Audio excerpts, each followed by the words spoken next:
Boa tarde. Hoje nós vamos falar por que estudar história. Essa pergunta já me foi feita várias vezes e outro dia um aluno me fez ela novamente. Professor, por que estudar história?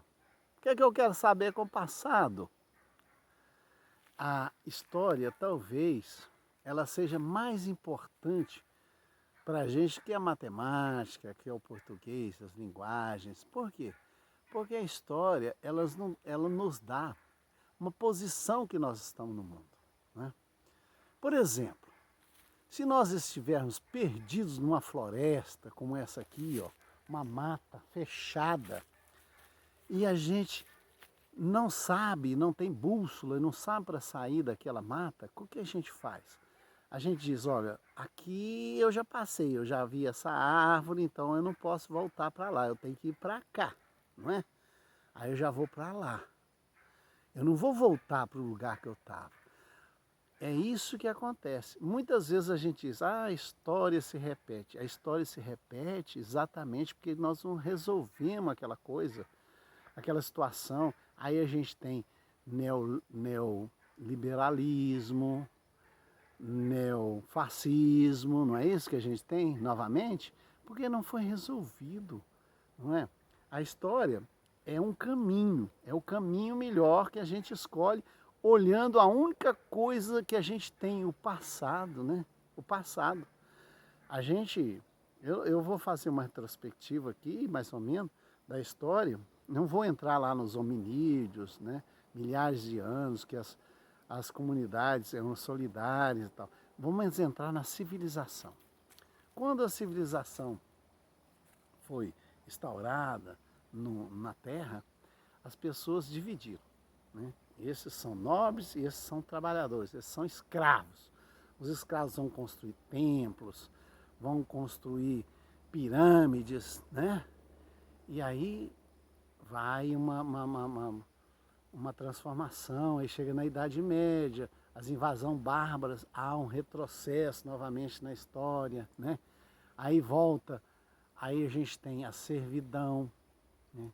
Aí aparece mais uma divisão, que são os nobres, o clero, que é os religiosos representantes da vontade de Deus, e os trabalhadores, são servos, que é aqueles que têm que trabalhar. Né? E depois a gente tem a Idade Moderna, aí a gente tem a colonização, a descoberta do Novo Mundo, né? Lá na América do Norte, com o negro sendo escravo, os índios sendo escravizados aqui na América do Sul, os negros sendo escravizados. E aí a gente tem a escravidão. Aí depois a escravidão é abolida, né? Mas ela é abolida entre aspas, porque tudo continua do mesmo jeito, não é? Se as coisas não são resolvidas, elas não são resolvidas. Vamos pegar os Estados Unidos. Nos Estados Unidos a gente tem pessoas lá que ganham 100 bilhões de dólares, uma pessoa, e essa pessoa ganha metade da população mais pobre, não é? A população mais pobre, e quanto passa fome, passa necessidade, é escravizada, né? O que nós vivemos hoje na história contemporânea? A mesma coisa. As pessoas são escravizadas, mas elas há hoje uma camuflagem, não é? Para que a gente não veja que elas são escravizadas. Nós somos escravizados, os trabalhadores são escravizados, são sem direitos. Né? O tanto de dinheiro que corre nos donos do poder é tão grande, né? Eu sempre digo, como que a gente fica vendo, por exemplo, aquelas quantidade de dinheiro que eles passam ali, aquelas suborno, aquela coisa. Não, eu preciso de 100 milhões. Não, é na hora, é malas de dinheiro, é coisa e tal. Enquanto isso dava para construir escolas, hospitais e tudo.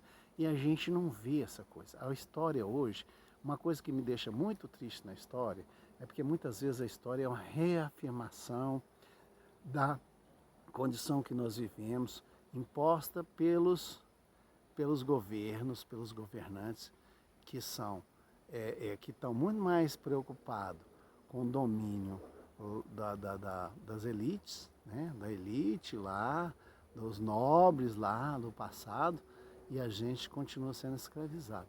Né? É muito importante estudar a história para a gente sair dessa escravidão. Um abraço, bom final de semana a todos vocês.